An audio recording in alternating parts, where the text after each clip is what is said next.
Another week is upon us and no football again. It's the close season, which means only one thing. Yes, we're reliving another player's Stags story. And what a story we've got for you today. Joining me is Mr. Nathan Edge again. Nath, great to see you once more. Great response to the Andy White episode last week. All of the stuff which he spoke about was great. We've been busy planning stuff and continuing to plan stuff. And do you know what? I'm actually really excited for people to hear today's episode too. Yeah, absolutely. We've tried to stick around sort of a similar era, maybe just a few years on. We've done a lot of recent players, haven't we? Sort of last season. So we've tried to roll back the years a little bit, as far as we can, I guess, for our age. But we've got a cracker actually, and you wouldn't necessarily expect it to be, no disrespect to Adam, to add that many years with us. You won't think there'd be that many stories, but actually there's some real crackers in there. Yeah, there certainly are, and there's two in particular which you guys are very much going to enjoy. Let's say, I'll give you a few keywords: toilet, Carlton Palmer, corner flag. I think that's, make of that what you will. The best way to do that is, by getting stuck into the episode. Before we do that, though, as well, we have to also say that whilst there were some cracking funny stories as well, I was really surprised at how deep he went with some of the other stuff as well. None of that was rehearsed or scripted or prompted in any way, but he was, really open and honest about life after football and, that little thing we don't think about necessarily as supporters, Nath, of a young player living miles and miles away from home. Yeah, I think sometimes as supporters, you're guilty, aren't you? You forget that they are still people. They are still, human beings who have, do have feelings. They do come to clubs and, they're moving across the country from, sometimes hundreds of miles. And usually they're pretty young. You look at footballers, and you're looking at between sort of 18 to 30 when they're moving around clubs a lot of the time. So it's a big thing for them. And I think as supporters, you sometimes forget that. You just expect them to go out there and play each week, and to put all that to one side. And that's easier said than done. So to again, like I say, with no prompting or sort of dress rehearsal for that. He did say it's something that he hasn't really spoke about that much. Certainly when he's going through that time at football. So to open up a little bit, I think it's an important topic to be discussed these days. I know Andy last week obviously spoke about it a lot about him, and certainly because he kind of works in that profession a little bit now as well. Did speak about it a bit then, but he clearly wasn't alone in his time. His difficulties at that point. Yeah, absolutely. And before we delve into the episode and everything around that as well, just a couple of little bits of any other business you like. If this was a meeting, we'll get those in there. We are working very hard on our live main charity event. We are still asking for your opinions and things like that on how you want the event to work. Lots of you have submitted your information so far, so if you've done that, that's great. If you haven't, the link is in the description to do that. It's literally 4 questions, and it will just help us put together a corker of a live event with a true Stags legend, which we'll be doing hopefully sometime in July, maybe early August. More on that to come. Also, if you've enjoyed what you've heard today throughout the 2021-22 campaign, here at Mansfield Matters, we're going to be raising money for Mind, the mental health charity, of course. And if you want to do that and you want to support us, maybe you just want to give a quid or something like that, we've set up a coffee account, which is a great way to do that, to make donations sort of ad hoc, whatever you like. Minimum is £1. Please do go ahead and do that. The link is in the description. It's www.𝗂𝗏-fi.com/MTFC Matters. Any donations are greatly appreciated. We'll be making donations sort of at set points during the season. The first time we'll be donating will be at the start of the campaign. So if you've enjoyed this episode, if you enjoy it, then do go and donate there. And of course, keep a lookout for our live event details as well. Shall we get into it, Nate? Shall we dig into his Stag story? Absolutely, let's do it. We're going to be talking now then to a man who had around 18 months with the club. Had a difficult start because he was brought in to replace a Stags legend, did relatively well with us on the pitch. And by the end of it, you'll be thinking that he deserves a knighthood. Figure that out for yourselves. We'll see you at the end. There was about 2 minutes to go, and I was going to take a corner. And basically, as I've took the corner, don't know how I've done it, never done it since, I kicked the corner flag. But also, my foot also hit the ball. So me being just daft, you know, I've gone to pick the corner flag up, but the opposition player's noticed I've kicked the ball. He's picked the ball up, kicked it downfield, and they've scored to make it 2-0, right? Well, you can imagine I'm holding his corner flag. He's under pressure, right? I should have lumped the corner in, and we're now 2-0 down, right? And we get in the changing room, and he's basically having a right rant and rave, like, you know, and he's saying, well, you know, he's obviously under massive pressure, and he says, right, I think it's time to resign, because he says, when one of my footballers, who's a professional footballer, kicks a corner flag, that tells me my time as a manager is done, right? And he walks out. And I think he didn't get on well with a couple of lads in the dressing room at the time, you know, and I think the assistant manager or the physio at the time came in and went, he's actually announced it on the radio, you know. Well, I felt terrible, because obviously I actually got on well with him, you know, and he gave me a lot of game time, but the actual people who didn't get on with him, who really probably wanted him out, were all coming and jumping on me and sort of said that it was me that got him the sack, you know what I mean? And I thought, well, that's not good, like, you know what I mean? So I don't know, mate. I think for everybody listening and watching this podcast, I think you've just become an honorary Knight of the Realm. Yeah. If the fans knew that at the time, they'd be in the dressing room jumping on you as well. Well, that's it. I blame Adam Rundle. I got Carlton Palmer the sack. That's great. Let's talk about how you came to sign for Mansfield. You know, you mentioned playing up in Carlisle and places like that as well. You were at Dublin for a while, weren't you? Was you with Carlton Palmer there? Was he playing then? Is that how you sort of come to know him?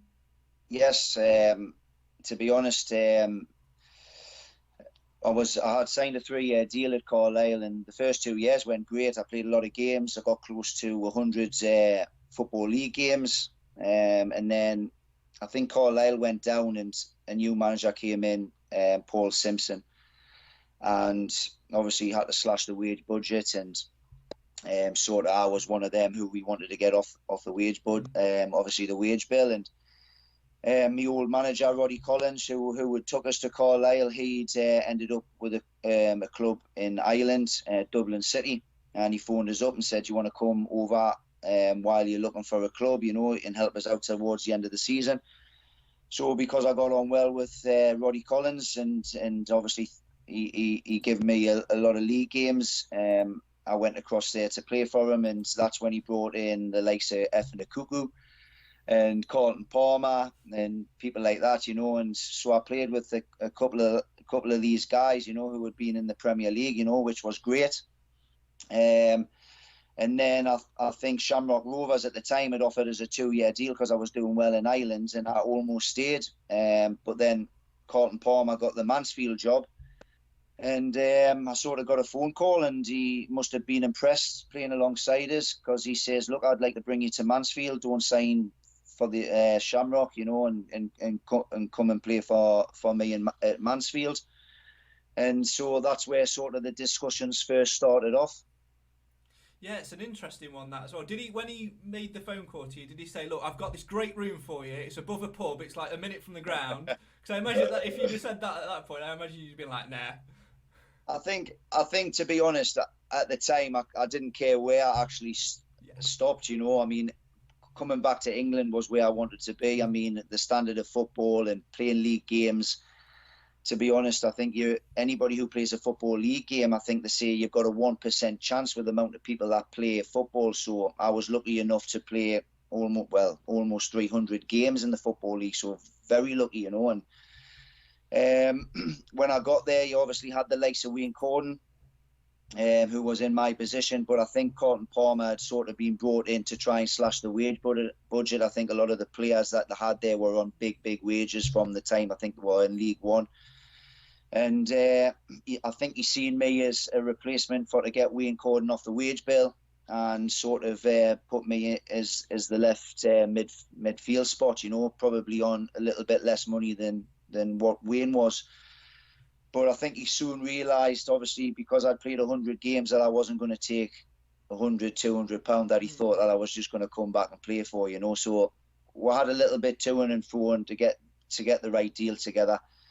There was a few little huffs and puffs from him, but in the end, it all worked out. How aware were you of his relationship with the chairman at the time? Because I don't know if you're aware, but his appointment was very, very controversial among Stags fans, and I think you were. I think it's fair to say one of the lucky ones that by your performances won the fans round, because Wayne Cordon was an absolute fan favourite. Fans loved him and adored him, and things like that. How aware were you of the relationship between Carlton and Mr. Haslam? To be honest, I didn't know anything about the relationship that they had, you know. I did come in and I knew that Wayne Cordon was a massive fan's favourite. And I felt as though I was on a hiding to nothing straight away, you know. But football-wise, when it come to games, I was always quite confident, you know, that I would manage to turn sort of some of the opinions round, you know. But relationship-wise between Carlton and Haslam, I didn't know. And to be honest, I mean, a lot of managers and chairmen have relationships. It didn't really bother us. All that mattered to me was just getting back in the Football League and playing games again, you know. Did alarm bells start ringing when they said, "Here's your accommodation," and you walked into a bar? Not really. I mean, to be honest, God, I must have been early 20s when I came. So honestly, it was just sort of just a whirlwind. I suppose when it started to become a bit of a nuisance was obviously when they started having the lock-ins and you were up late and things like that. So, but I quickly I looked for property, you know, and I got myself a flat, and luckily it didn't last too long in the pub, you know. Let's talk about your performances on the pitch. Like you said, you managed to win the fans round very, very quickly indeed. 18 appearances at the back end of the 04-05 season, because it was January when you joined. 4 goals in that season as well. Very difficult season. That I remember speaking to Gareth Jellyman about it, your ex-teammate, of course, and saying that it was a really good dressing room, but you could sense that there was a lot of change coming in, and sometimes it was really hard to get settled. Is that something which you'd agree with?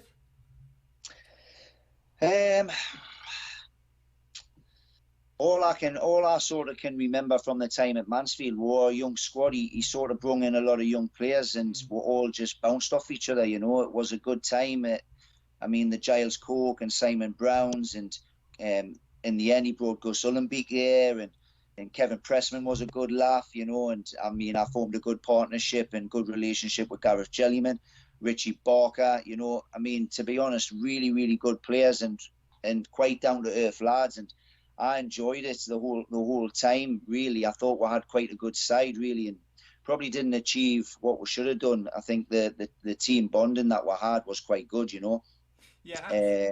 Sorry, carry on. Go on. But little things, you know, like, because obviously we're a young squad. I remember one of the first conversations at the start of one of the seasons, and Carlton Palmer had sort of said, look, you know, not all of you are going to play in the Premier League, you know, and you aren't all going to be sort of millionaires like me, you know, so try and come out of football with your mortgage paid, you know. And I was quite taken back a little bit. I remember thinking at the time, I mean, I was still in my head thinking, well, if I play well, I'm going to be in the Premier League. And he has a manager saying, well, you're not going to be millionaires like me, you know. And I mean, mine and Carlton's relationship was great, but he did say the odd thing here and there that sort of took us back a bit, and thought, oh, well, you just took the stuffing out of a couple of the young lads here, you know. Yeah, it's an interesting one, that. I mean, he's a character anyway. We know he's a character. Yes. And to sort of, you know, say that, it doesn't surprise me one little bit. But I imagine you're sort of, you know, there when he's saying that, and obviously, like you say, a young age, 20, 21, thinking, yeah, all right, mate. Just because you've got $1 million in the bank doesn't mean that I'm not going to make it. Haven't you brought me here to sort of develop me and things like that? There must have been a few younger players in that dressing room that took that the wrong way and perhaps had a little stumble on that. There probably was. I mean, I thought it at the time, you know. But the thing was, what I was quite lucky Carlton Palmer, who brought us in, I was one of his favourites, you know, and I played a lot of games under Carlton, so I haven't got anything really bad to say about him, you know. I think he treated me well, and he gave us a lot of game time. And as a footballer, okay, sometimes tactics and conversations, you know, sometimes can be iffy from sort of managers. But as a footballer, if a manager likes you, it doesn't really, you sort of just, it's all over your head a bit, you know. So and that's what it was like with Carlton. Whenever he's sort of training sessions were a bit iffy, or he said something a bit iffy, you know, I sort of quickly forgot about it, because I knew I was sort of one of his favourites at the time, and I was going to play, you know. Yeah, absolutely. And there's one little incident with Carlton and yourself which I want to sort of clear up on, because again, Giles was really good in this story. It was when Palmer left. I think you've got a smiley face. I think you can probably remember it. Rochdale away. You were dropped. We changed system. You got dropped. He brought you on as a sub, and then about 10 minutes later took you off. What on earth was going off? What went off from your perspective? Oh, well, I honestly don't know there, like, to be honest. I mean, I think towards that time he was panicking a little bit. We weren't getting results. I think he was obviously under pressure. The fans didn't want him there, you know. And, I mean, to be honest, managers do strange things, you know, and as a young lad, like I say, it did affect your confidence. And what I found in football, there's no middle ground. You're either high and you're playing well and your games kind of come quick enough, or you're rock bottom, where you form, you're dropped, managers don't like you. There's nothing in between. So your whole career, especially my career for 13 years, was up and down, up and down. Sometimes my wife didn't know what kind of husband she was coming home to. If I wasn't playing or I had a bad game, it was a nightmare for her. If I was playing well, she knew we were going to have a good weekend. But I do remember an incident. I think he resigned after the game. So I think it wasn't too long after he'd done that. And I remember we were getting beat 1-0. I can't even remember the team who we were playing against. And there was about 2 minutes to go. And I was going to take a corner. And basically, as I've took the corner, don't know how I've done it, never done it since, I kicked the corner flag, right? But also, my foot also hit the ball. So me being just daft, you know, I've gone to pick the corner flag up. But the opposition players noticed I've kicked the ball. He's picked the ball up, kicked it downfield, and they've scored to make it 2-0, right? Well, you can imagine I'm holding this corner flag. He's under pressure. Right, I should have lumped the corner in, and we're now 2-0 down, right? And we get in the changing room, and he's basically having a right rant and rave, like, you know, and he's saying, well, you know, he's obviously under massive pressure, and he says, basically, I think it's time to resign. And everybody sort of looked at him, like, you know, he says, when one of my footballers, who's a professional footballer, kicks a corner flag, that tells me my time as a manager is done, right? And he walks out. And I think he didn't get on well with a couple of lads in the dressing room at the time, you know. And anyway, I think the assistant manager or the physio at the time came in and went, he's actually announced it on the radio, you know. Well, I felt terrible, because obviously I actually got on well with him, you know, and he gave me a lot of game time. But the actual people who didn't get on with him, who really probably wanted him out, all coming and jumping on me, and sort of said that it was me that got him the sack, you know what I mean? And I thought, well, that's not good, like, you know what I mean? So I don't know, mate. I think for everybody listening and watching this podcast, I think you've just become an honorary knight of the realm. Because, yeah, if the fans knew that at the time, they'd be in the dressing room jumping on you as well. Well, that's it. I blame Adam Rundle. I got Carlton Palmer the sack. That's great. Has he ever We've forgiven got a you title for the show there. We have, mate. I've made a note of it. Did you ever speak to him after that? Have you ever spoke to him since? Well, I never spoke to him, and of course he brought out the book not long ago. Yeah, and I remember. We really should read it. Just in case. Yeah, well, to be honest, I messaged him saying, I hope the book goes well, like, you know, whether or not he remembered us or not, you know. I thought, oh, well, I might not even get a sort of, like, comment back, you know. He's got quite a few followers. But he actually sent us a nice message, like, you know, and saying, hope you're well, and things like that, you know. So even though I didn't speak to him up until that point, he obviously was still on good terms because he did send us a nice message back. But I did, to be honest, reply and say, "Oh, is that story in the book?" And I never got a reply back, so so I don't know. It could be up in the air, you know. You'd have to get I yourself. think you then realised who it was, you know. Yeah. Maybe when after you said that, you probably then remembered the incident and thought, "Hold on a minute." I mean, yeah, an absolute hero. I mean, from a fan's perspective, like I remember it so vividly because yes, he resigned on the radio, which was just madness anyway. But we were obviously, it was away from home, and the supporters bus news filtered through of him resigning, and now obviously I'm sure you picked up on it. A lot of fans didn't want him. I think mainly due to his relationship with the chairman, to be fair, and because everybody loved the old manager 𝗂𝗽𝗪 as well, because we'd had relatively decent success. And obviously news had filtered through. Everybody on the bus jumps up, starts celebrating.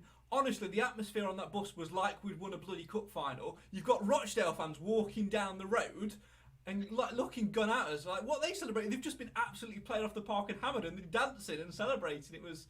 It was very, very surreal. Very surreal that time. But I remember, to be honest, I remember we're just going off topic a little. Another little story there. Like now that we're talking about Carlton, and obviously we used to meet at the ground, and obviously get changed at the ground, and then head up to the training facilities that we had at the time, you know. And anyway, I think this week I was injured, and anyway, the toilets in the dressing rooms right at the time were an absolute disgrace. I mean, you couldn't sit on them even if you wanted to, like, you know, for a number two, like, you know. So the best toilet in the whole place was the referee's room, where Carlton Palmer gets sort of changed, you know, for training. So I'm thinking, all right, they've all gone to training, right? Great, this is my opportunity to nip into the room, and I'll sort of have like a number two, like in 𝗵𝗂, you know, on a nice clean toilet. And then the next thing, little did I know, he's had a meeting with one of the forwards, and he hasn't got to training yet. So he's called the assistant manager still there, and he's called the physio in there, and I've got this door shut, you know. And he says, right, come in. He says, I want to tell you what's going on with this meeting, like, right? So I'm thinking, oh, what do? Do I knock on the door and say, you can't have this meeting? I'm sort of having, like, you know, I'm doing my business. But I don't know what made us do it. I thought, no, I'm not going to. I'm going to listen to what's being said, right? So I'm having a number two on the toilet, and he's told them everything that's gone on. So I know everything that's gone on in this meeting. He's getting rid of the forward. The forwards broke down in his office, started crying. He's then started naming his lineups, the people who he wants to get rid of going forward. And I'm sitting there thinking, oh, actually, I should have knocked on the door and let them know, because if he tries this toilet now, and then it's locked, he's going to go, who's in there, like, you know. And I just prayed and prayed and prayed once this meeting had finished that nobody tried the toilet. And honestly, so lucky that nobody did. They just went straight to training. But I got to know everybody who was getting contracts. I got to know who he was getting rid of, who he wanted to play, and everything, like, in that meeting, all because I wanted a number two, like, you know, on a nice toilet. Genius. I mean, there's a few questions. I mean, imagine just sort of walking out. I mean, for one, if he did say your name, at least you were in the right place. If he did catch you, you were in the right place. Yeah. But I think the question me and Nathan both want to know, and we've got to ask it, because, you know, X amount of years has passed now. Who was the striker that was in his office?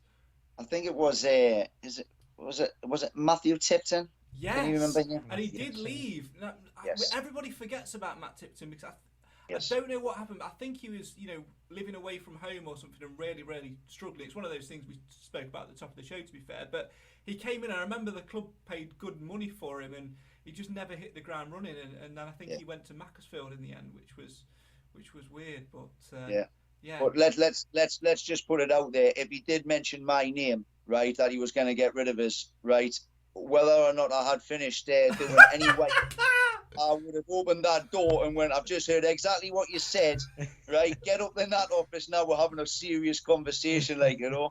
And then gone, I'll be 2 minutes. Let me just. Oh, I mean, so not only did you manage to get him sacked, but you was also an undercover spy as well. I mean, I'm liking this already. Yeah, I mean, to be honest, I mean, I could have told everybody in the change room, well, you're not staying, you're staying, you're not. He rates you, he doesn't rate you. But no, I was quite good. I kept it to myself. They'd have been like, you'd have started, if you'd have said that though, all the players, they'd have been started like giving you like foods which and drinks which are maybe got a little bit of laxative in to make you want to go a little bit more. So you know you're there at like a regular report, like right, he's in a meeting, nip in there now, get in your little space, you know.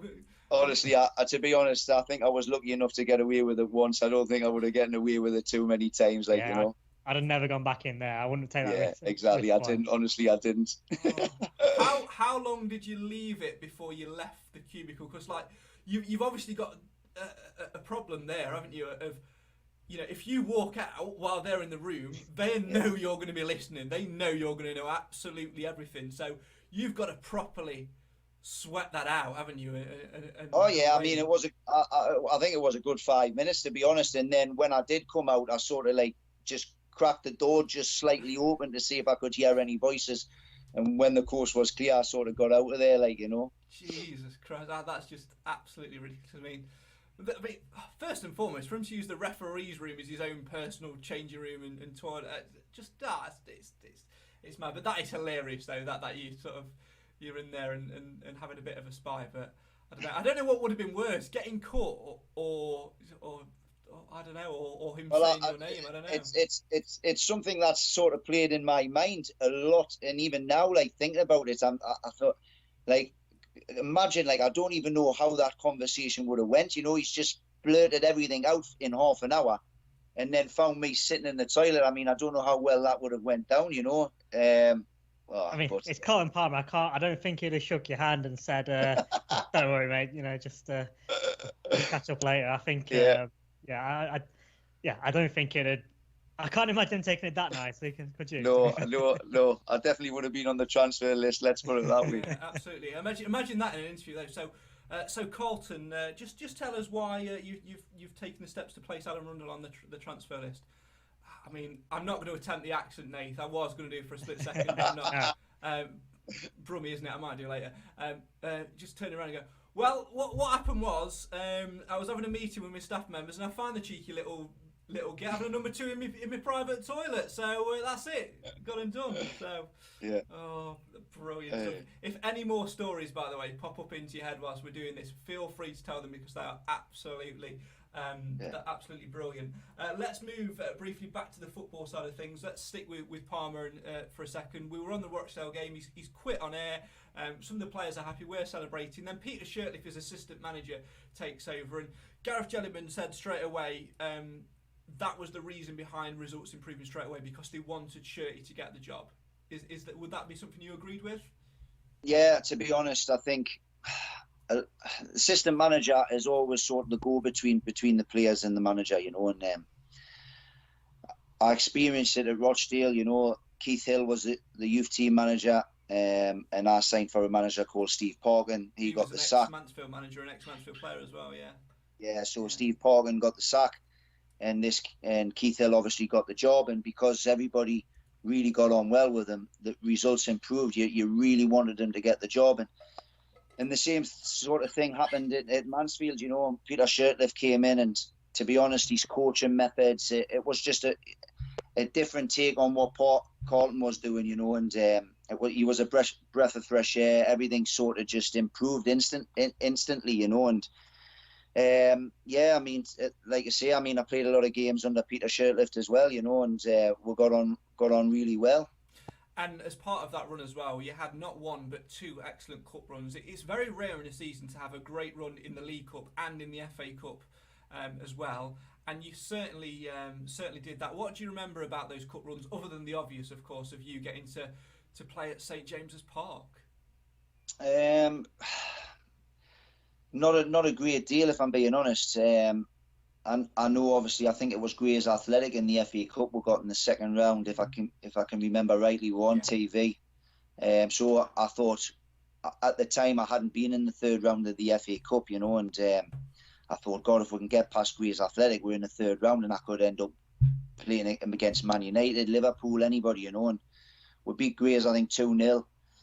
And then I came home that weekend and sort of took me wife out to a cinema, and I says, look, we'll watch a movie. This is on the Sunday, and I says, we'll watch a movie, but I have to be back in the car for, I think it was 5 o'clock, so I can hear the draw, you know. And I think we were something like 𝗵𝗆𝗺𝗵𝗃𝗵𝗃. This is how massively I remember it, you know. And we got in the car just in time as the draw started, and she at the time was a season ticket holder with her dad at Newcastle, you know, massive Newcastle fans they were.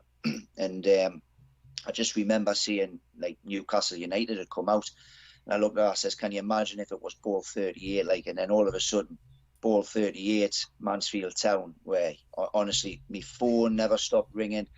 It was just absolutely bedlam in the car. We were hugging each other. And to be honest, I mean, it was just great for that occasion to happen, even for me parents, you know. And it's one of them. My dad took us everywhere, you know, to probably make me dream a reality. You know, he'd done a lot of miles. He's took us everywhere when I was at Newcastle United as a youngster, and he's travelled everywhere. And it was great just to be able to. I mean, I've got a son now who's 6, who's playing football, and he's doing really, really well. And I'm proud as punch, even just watching him just playing for a team, a local team, you know. And if he gets the opportunity to go into academy and things like that, it would be great. But just to see me dad in the stands at Newcastle United and playing them sort of matches, the games at Wembley, and I played in the 𝗪𝗵𝗃 Fans Trophy final, you know. I'd like to think that I paid him back a little bit, because I mean, me and him are sort of like chalk and cheese, you know, and it was great to repay him back sort of in them ways, you know. So it was just a great occasion. I just remember not being happy for me, but being happy for me family and the occasion that was going to happen.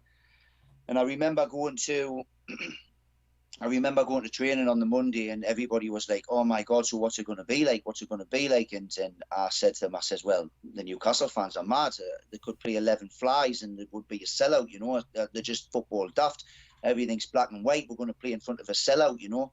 So everybody started getting excited off the back of me saying this. And anyway, the day the game came, and I didn't get much sleep, obviously excited, you know. And then I remember doing the warm-up, and Peter Shirtliff had obviously said, right, come off, we've got 5 minutes, let's get with shin pads on, and we're coming off, and the stadium looked empty. So all the lads are going, well, I thought you said that they would have like a full house to play in front of, like, you know. And I'm like, this is just not like Newcastle fans. They would go and watch anybody like play against Newcastle, you know. And by the time we'd put the shin pads on, got in the tunnel and walked out, I don't know how the stadium does it. And I mean, obviously there's a lot of people in bars and they're getting the burgers, or they're having the last minute toilet break. But within that 5 minutes, we came out and the whole stadium was packed. And all of a sudden, I just see everybody looking at us and getting giddy, going, "You were right, you know." And because you don't get too many opportunities, especially in League Two, to play in front of crowds like that, you know. And obviously, Alan Shearer equalled the record that day. And I can just remember being on the pitch. I've watched a lot of games in the stand, and you think the raw is awesome, but being on that pitch, my God, I don't think that sort of noise and atmosphere when he equalled the record will stay with us until the day I die. It was just absolutely breathtaking. I just looked around and I just thought, oh my God, that guy's done this hundreds of times. No wonder a lot of people say it's better than sex. You know what I mean? It was just absolutely amazing. Like, you know, I was in the Mansfield colours and I wanted to run off with Alan Shearer and celebrate with him. That's how. Like, I was going to ask about that. I was going to ask about when he scored and like what went, because obviously being like a big fan, I know if I like played football and played against Mansfield and like one of my favourite players had done something like that, especially like it was a local derby or something, I'd be the same. It'd be so difficult to restrain myself and things like that. So it must have been really hard for you to do. Yeah, it must have been really hard not to just sort of go up and just, because you know of the occasion and what it means as well to equal that record. It must have been so difficult. Well, the beauty about it is yes, I'm from the northeast, and I like all the northeast teams to do well, but I don't have a particular team. I love playing football, but I was brought up watching South Shields, which is obviously my dad was the chairman of for many, many years. So really at the time, I was brought up watching South Shields. But following a club like Newcastle and Sunderland and getting upset when they got beat on a weekend has never been in us. And even now, really, I don't watch an awful lot of football on the TV.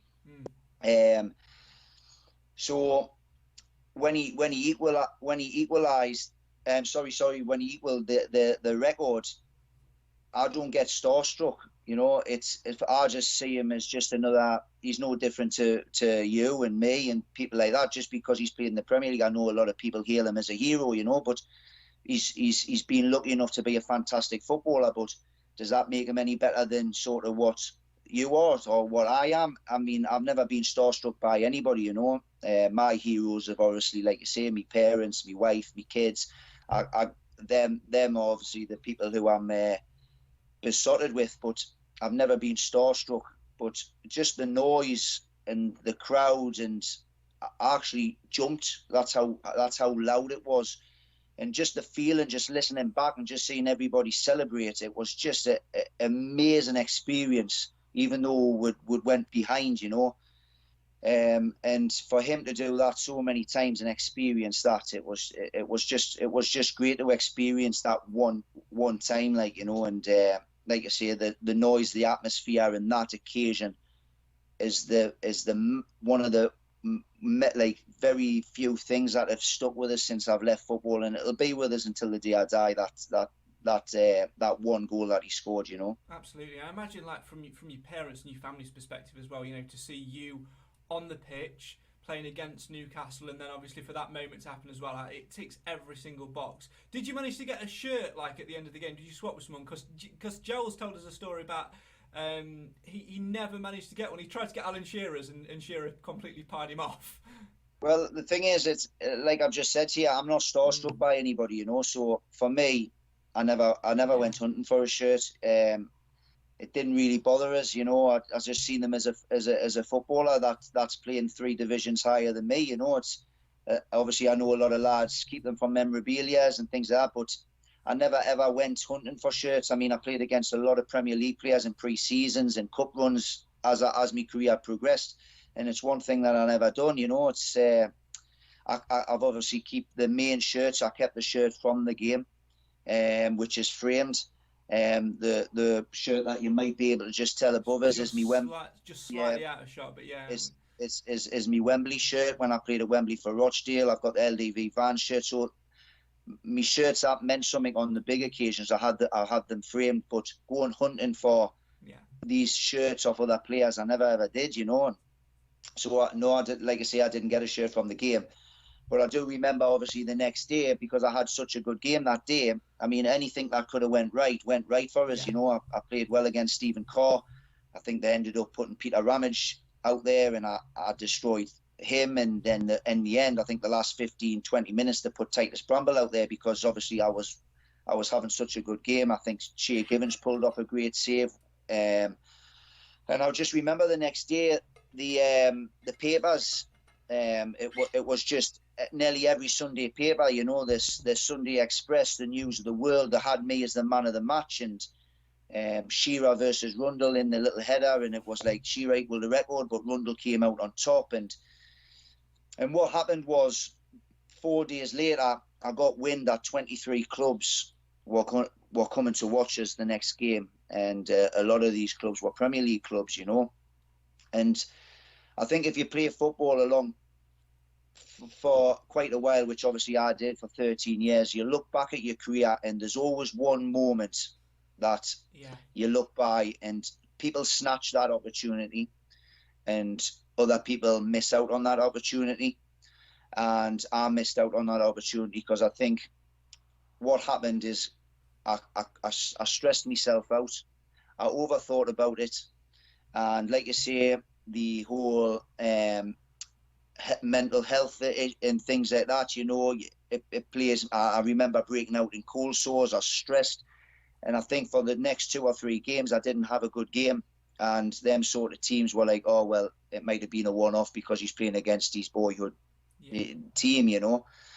And I think if I had 2 or 3 good games, then there's no doubt in my mind I would have been playing in the Premier League or at least the Championship, you know, and it just didn't happen, like, you know, and it's probably the one thing that I think about playing football. Not that I have many regrets, because I try not to look back, always look forward. I try and have this positive attitude now and the positive thinking, and I try not to look back at what I could have done and should I have done this, because what will happen is you'll just mess your head up again, and you make decisions, and you're a young lad, you know, and you're going to make mistakes.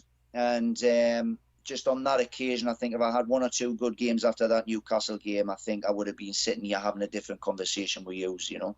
I think genuinely, though, things do happen for a reason. Everything happens for a reason. And, you know, like you say, it's really important not to sort of look back too often and beat yourself up over those moments, because doing that gets you absolutely nowhere. You're not going to change it. And I think you've got that sort of attitude of, which I think is really good, of, I accept what it was. I enjoyed the moment. I'll always cherish that moment. And you know, what will be, because you still, you know, had a good career on after the back of that, you know, cup finals, all of that stuff as well, which is great. And you're in the place you are now, which is absolutely fantastic. Oh, yeah. I mean, like I say, my son now, who's obviously having his journey in football, you know, I've got quite a few games recorded on Sky, which we'll watch back at times, you know, a couple of YouTube clips with goals on, and I've got these amazing memories that a lot of people don't experience. You know, I had the opportunity to travel all over the country to play football in front of thousands of people, you know, and a lot of people who are especially supporters of the lower leagues know of me, you know, and so I'm quite fortunate in that respect, you know, that I got to do something that a lot of people would have loved to do, you know. Yeah, absolutely. I'm going to move on to something a little bit different now, towards the sort of end of that season, sort of midway through. There was a bit of a tragic incident, if you can remember it. Peter Shirtliff is the manager. He's brought in a goalkeeping coach called Peter Wilson at Shrewsbury away. He ended up passing away during the warm-up on the pitch. Do you remember much about that? Well, I do remember it, yes. To be honest, it was one of them. To be honest, I think the whole journey on the way home, I don't think anybody spoke to one another. Like, I think everybody was just in shock. I didn't have the opportunity to say even hello to him. Like, you know, I think he was just brought in quite early that week or that game, you know. So I didn't know him as too well. I think like you say, I think he was just brought in that game. I think that might have been his first game, and he took them out for the warm up, and sort of we were just about to go out for our warm up, you know. And I remember going out on the pitch and just seeing a few people around him trying to give him CPR and things like that, which is obviously not nice to see, like, you know. And so yeah, man, going back to me Mansfield days, that was probably one of the sad things about the time that I had there, you know. How difficult was that for Peter Shirtliff? Because, you know, he was good friends with him, was good family friends with Peter Wilson as well. So, and everybody that I spoke to about Shirty has always said, you know, he's a really good man manager. He sort of shielded you a lot of the time from the negatives and from all the stuff that was going off behind the scenes. But, you know, for that to happen to your best friend, you know, I'm on a Zoom call now with my best friend, and I wouldn't, you know, I'd hate to think about something like that. And it must have been so difficult as a group to sort of, you know, bounce back from that and to sort of, you know, to get through it, because it really just put things in perspective for such a young group too. I don't remember too much about Peter Shirtliff. I think he was quite a quiet man anyway, you know. So I think what he did was he probably grieved behind the scenes. But obviously Kevin Pressman, who must have known him, I remember seeing him he was quite emotional, Kevin. I think it hit Kevin Pressman quite hard, you know. Peter Shirtliff sort of was a little bit quieter than normal around with, but I think he sort of done his grieving behind closed doors, you know. And but like I say, I think it's not nice. I think a lot of people, you know, you'll always hear stories about people losing friends and young people dying early and things like that. It wasn't a nice occasion, you know. I'm going to bring some light to the occasion now, because this morning I messaged Giles that you were coming on and asked him to send a little message to you. Right.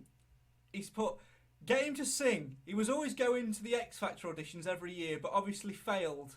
He always fancied himself as a young Robbie Williams, but sounded more like Serena Williams.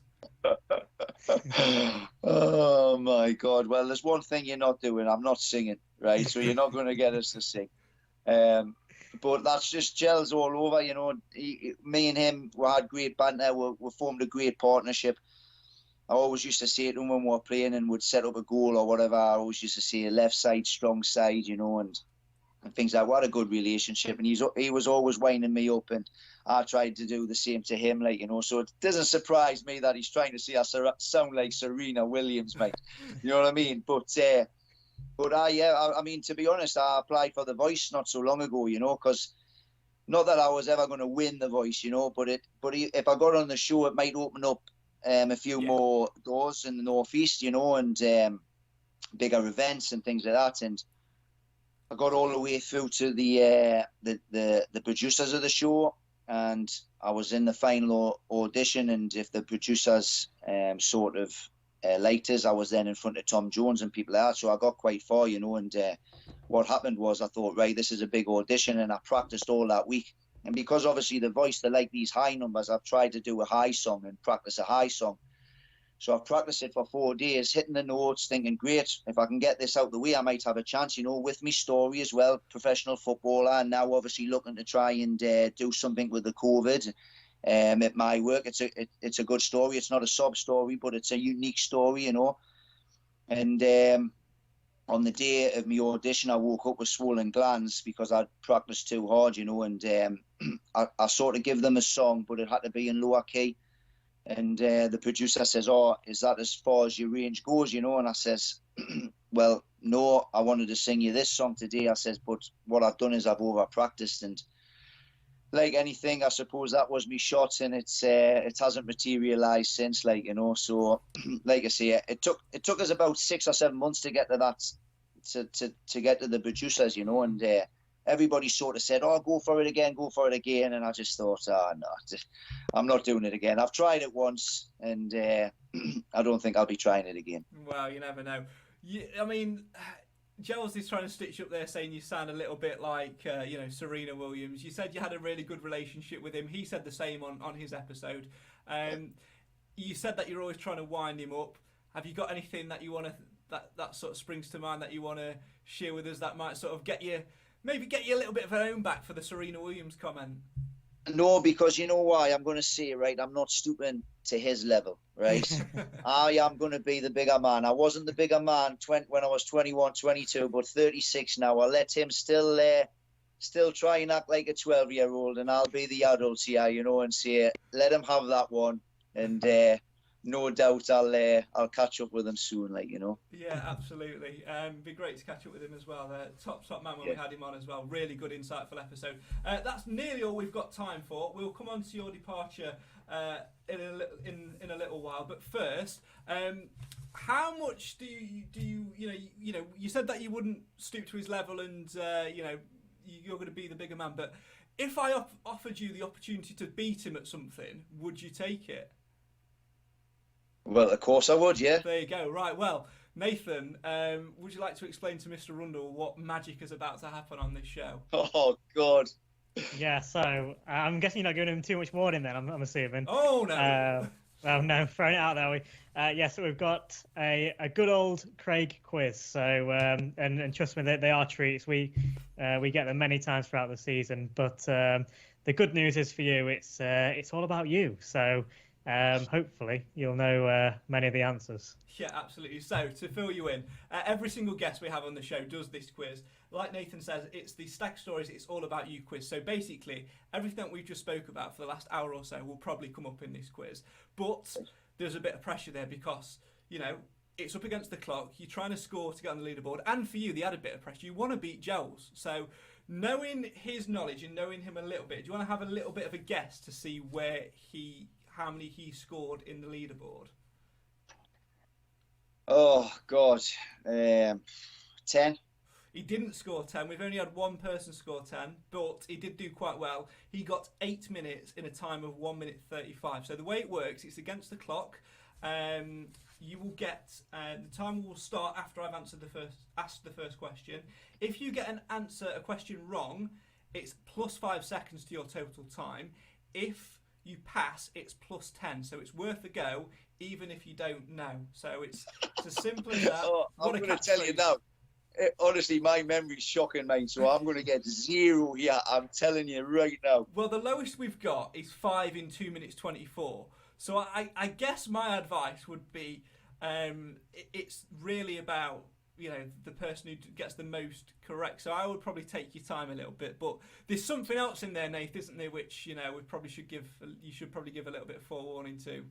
Yeah, I hope you're good at anagrams, because Craig has some nasty ones, but you only get the one usually. But they're normally tough ones. Yeah, it's one. So there you go. It's nice and simple. Obviously, if you're looking to beat Gsels, 8 in 1 minute 35. We'll see what happens. Are you ready to try and take him on to see what happens? I'm not beating the 8, but come on then, let's go. Here we go then. Right then, Adam Rundle, this is the It's All About You quiz, and we'll get going in 3, 2, 1. You made your debut in January 05 against Lincoln City, but which of your teammates was sent off?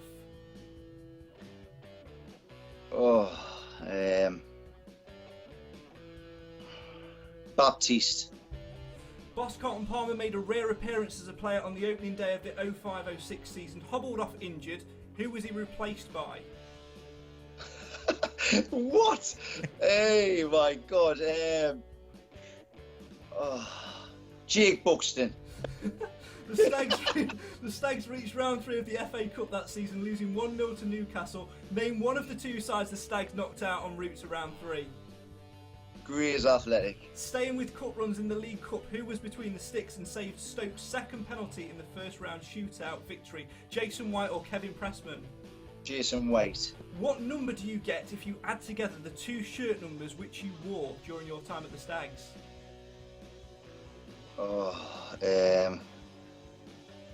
24. Pawned hotness is an anagram of which of your former teammates? PAWNED hotness, HOTNESS. Oh my God.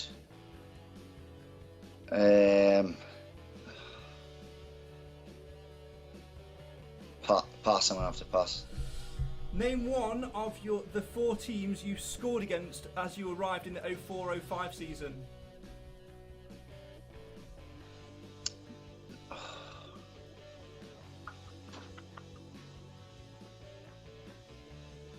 Swansea. Which of your former teammates would go on to coach with the England setup and become known as the superior striker? Oh man. I've only just seen an interview with him as well. Oh God, he actually played in the Newcastle game. What is his name again? Oh my God, I am terrible, honestly.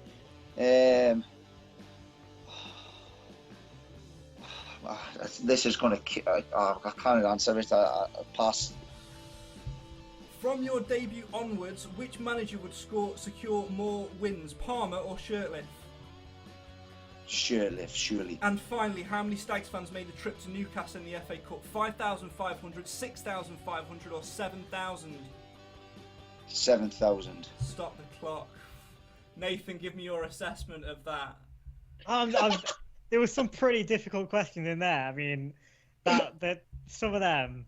I mean, I know we normally say we'll discuss them throughout the show, but I mean, the first 3, I was like, I didn't have a clue myself, to be honest. So, that was tough. I'm gonna say that was definitely very tough. Mate, you're being too kind there, Nathan. That was no, terrible, honestly, I swear down, it was.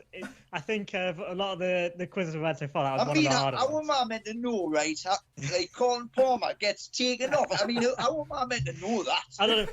Welcome to my world, because this is some of the questions I get week in, week out. So at least somebody else feels my pain right now. Oh, you know what? To be honest, I put that quiz together about 5 to midnight last night after like one of the longest days at work I've had.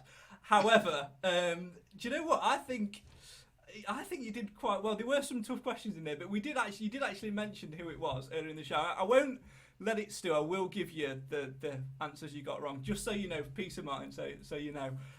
Because once you think about it again, you might get there, especially the 𝗂𝗵𝗄𝗧 striker one. And I'll do the maths on your time and everything as well in just a second. I can tell you that you got 4 correct. Okay, so that's not too bad. First one you got wrong. Debut in 05. It was Luke Demek who got sent off. Curveball. It's one of those. If we'd have probably spoken about your debut, you might have got there.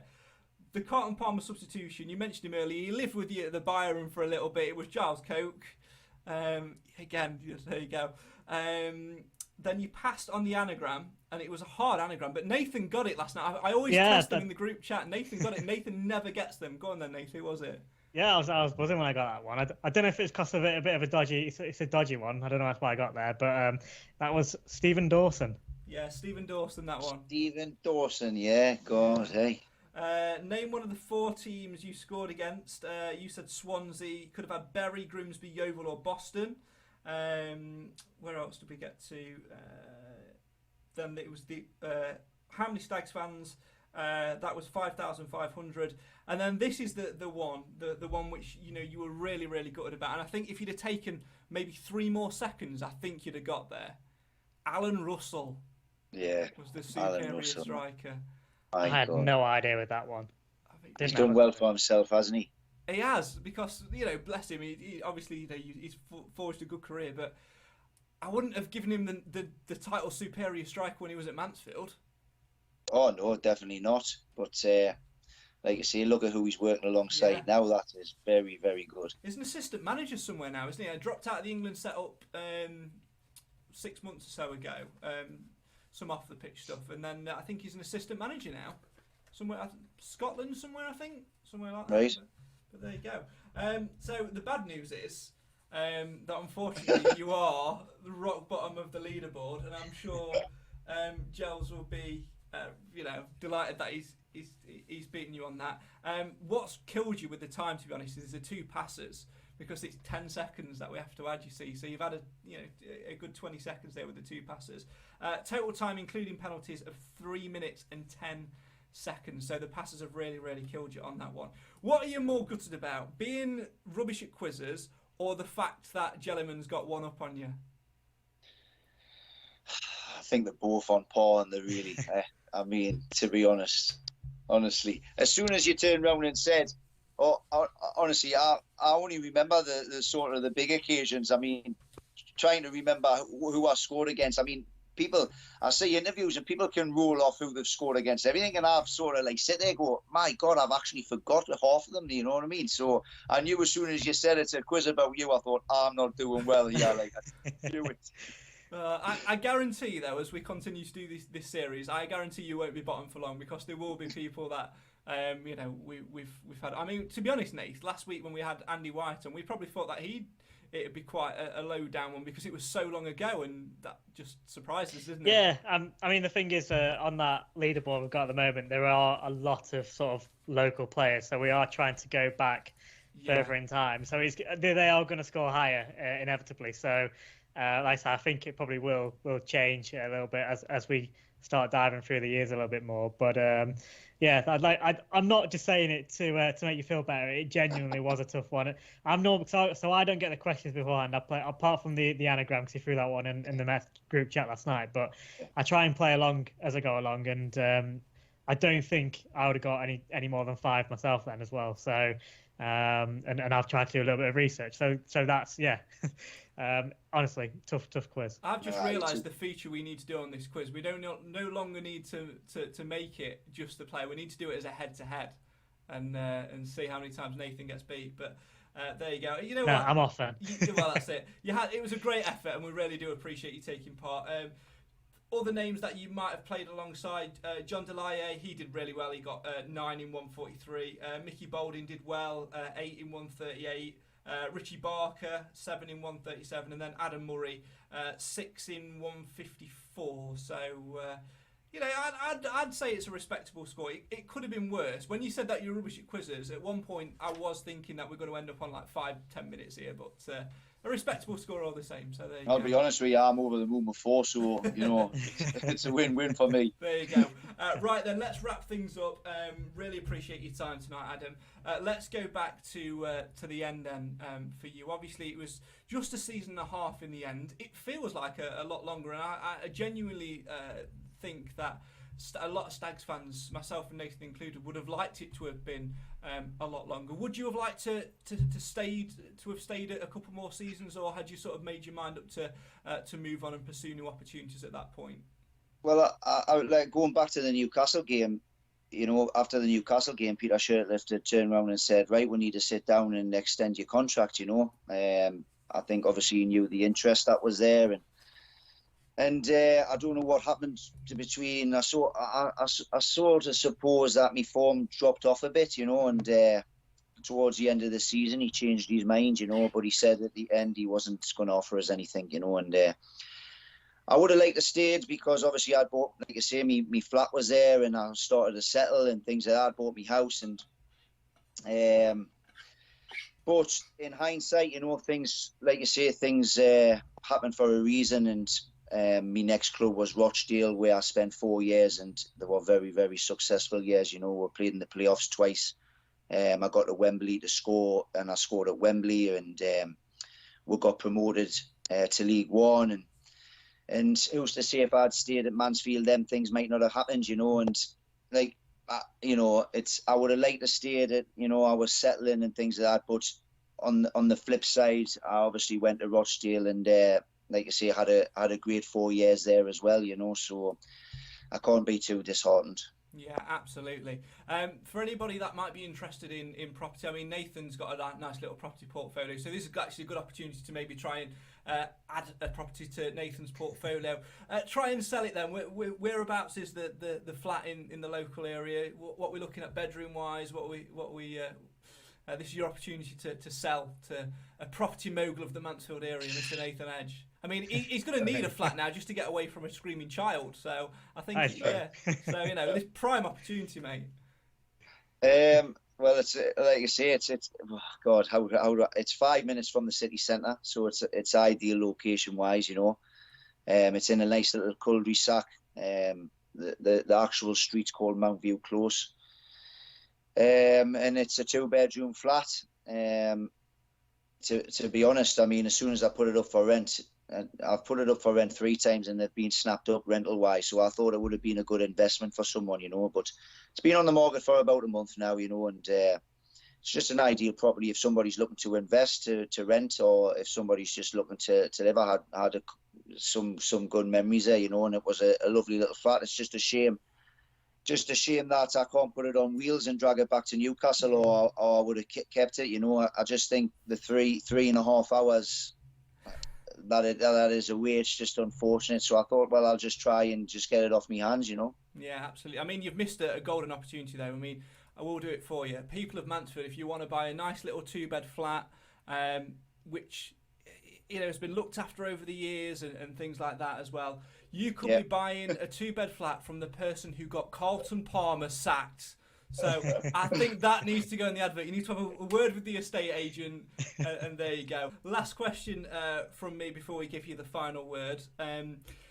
A producer's been on the phone. It's a hypothetical situation. He's interested in the football side of the story, about wanting to get an ex-footballer on. It's the Euros coming up as well. You know, there's always a bit of a football song which comes out.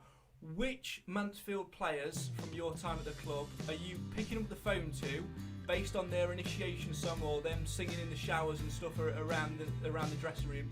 Which players are you picking up the phone to and saying, look, we need to put a record together. I think we've got a good chance of like winning X Factor or BGT here. Who are you picking up and who's taking to the mind? Are you including 𝗪𝗆 in there, or is he like Serena's sister?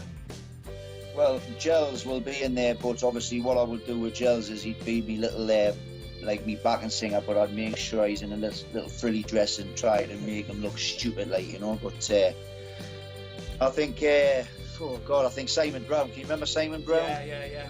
We need to get him he likes the to have a little dance around the change room to his rap music and R&B stuff, you know. So I can remember him being not a bad little singer, like, you know. So So like maybe me and him could share the song. Would have Jellyman looking like a fool, you know. I don't know, trying to think of to some other lads, you know. I mean, Richie Barker, I always thought he was quite a smart looking guy, you know, just for the eye candy, you know, and maybe bring him along for the girls, like, you know. So maybe it's the forward. Try not to include too many people because obviously I want the limelight to be about me, you know. And if you needed a manager, obviously you just get Carlton, because at least you know a very good way of being able to spy and find out what record deal was on the table and what percentage you'd be taking. All you need to do, nip into his dressing room and drop him. Job done. Exactly. You're right. It's been absolutely brilliant. A really good laugh tonight. Really enjoyed it, and thanks very much for your time. We always give the last word to our guests. So Adam Rundle, this is your opportunity to send a message to Stags fans and have the final reflection on your time as a Mansfield Town player.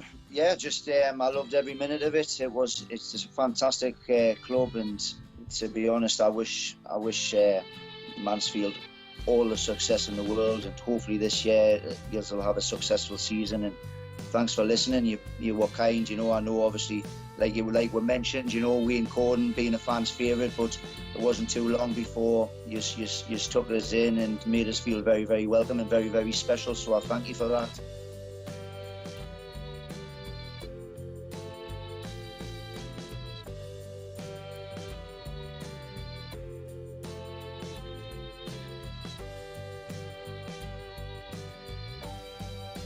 Oh, Nath, what an absolute corker of an episode. Getting Carlton Palmer sacked and then hiding in his cubicle. What a guy. I know, absolutely loved that. Those two stories in particular, absolutely superb. I mean, I can't decide which I actually like the most. You know, I think the whole, obviously the corner flag story is superb because, as we all know, Carlton Palmer wasn't the most popular amongst the Stags faithful. So obviously that was a superb result. You know, he could have pinged one in the box and we could have equalised, and you know, and he would have felt like a hero in that moment. But actually, in hindsight, what he did was even better, even if it wasn't deliberate. And do you know what he said in the episode, didn't he, as well? That for years he's felt guilty about essentially getting the manager of the Sacks. He's coming at half-time and gone, if one of my players does that, and that's a rubbish impression, but if one of my players does that, I'm not going to be a manager. And he's felt guilty about costing a man his job for years, and yet it was probably the highlight of our season. What a hero. Yeah, I mean, I think this is the difference, isn't it, between sort of fans and the players, I guess. Yeah, by the sounds of it, he did have a good relationship with Carlton Palmer, well, up to that point anyway, by the sounds of it. So I guess when you look at it on the terms that he kind of got another good person that well, not the sack because he resigned, you know, famously over the radio, but maybe potentially lost him his job. But I mean, regardless of that, whether he kicked the corner flag or not, it was probably going to happen anyway. So it wasn't necessarily, it certainly wasn't his fault. So he shouldn't feel the guilt. And actually now we might realise that it can maybe take a bit of pride out of that, because I think a lot of us will be thankful for that. But absolutely. No, that was a great story. But I mean, the other story as well about being sort of stuck in the referee's toilet. How good was that? It's a bit like a bit of a bit of James, but well, not James Bond, but some sort of spy detective stuff, isn't it? Even again, it was all accidental. Yeah, absolutely brilliant. Talk about wrong place, wrong time, but maybe for the Stag Stories episode, right place, right time as well. We'll have more Stag Stories episodes coming soon as well. We mentioned at the top of the show about getting people's opinions and things like that. We've got a fantastic potential live event coming up. We know it's going to happen. The player in question has agreed to do it. We're going to reveal who that is next week. Just what would you say to people to encourage them to go on and sort of answer those questions to enable us to make such a difference and put together this mammoth night? Because if people have loved the stories today, I'm sure this person in particular will have a number of them as well. Oh, absolutely. I mean, if anybody who's listening attended the live night, the Legends live night we did, was it go back a couple of years now? 2018, yeah. Yeah, 2018. So, God, that was a long time ago. So, we had the lineups of Paul Cox, Adam Murray, and Richie Barker, of course, as well, wasn't it? So, and that was a absolutely superb night. And I think the one we have in the planning could certainly by far equal that and maybe even better it. So, we're working hard. And I think especially after the year we've had, places are starting to slowly open up again a little bit. So how much better would it be if we can get it done live in person? But we do need the feedback, and we need to know what people want. So, but it should be a cracker. Yeah, absolutely should. Get yourself on that link. It literally takes 2 minutes to do it. Lots of you have done it already, which is great, but we need as much feedback as we can. So all the details you need are in the description. We hope that you've enjoyed this Stag Stories episode. More Stag Stories to come in the coming weeks. So make sure you check out our social media and our website for all of that good stuff as well. Nath, sorry, mate. Looks like you're off. I'm going to have to release you back into the world of being dad. Maybe you can take some advice from Adam Rundle. Maybe just go and lock yourself in a toilet for a little bit. Or, he has got a flat for sale and, dad pad and all of that. Well, it sounds like good. He tried to sell it. He sold it a little bit to me as well about the old investment idea. So who knows? There you go. I don't think you'd be using it as investment though. You would 100% be using it as like a podcast hub and a hideaway, because it might be easy so far. What is he? Nearly 4 weeks old at the time of recording this. It might be easy sailing so far, but everybody's saying it's going to get worse. So. Yeah, no, I don't. I'm not appreciating that as well. So cheers. There you go. That's all we've got time for. Thanks so much for listening. Please give it a share, a like, leave a comment if you want. Do all the stuff in the description. If you've enjoyed the episode, please donate to our Ko-fi page. All the proceeds from that go to the Mind Mental Health charity. This has been Stag Stories with Adam Rundle. I've been Craig Priest. Nathan Edge has been Nathan Edge. Adam Rundle has been hiding in Carlton Palmer's toilet. Until next time, goodbye.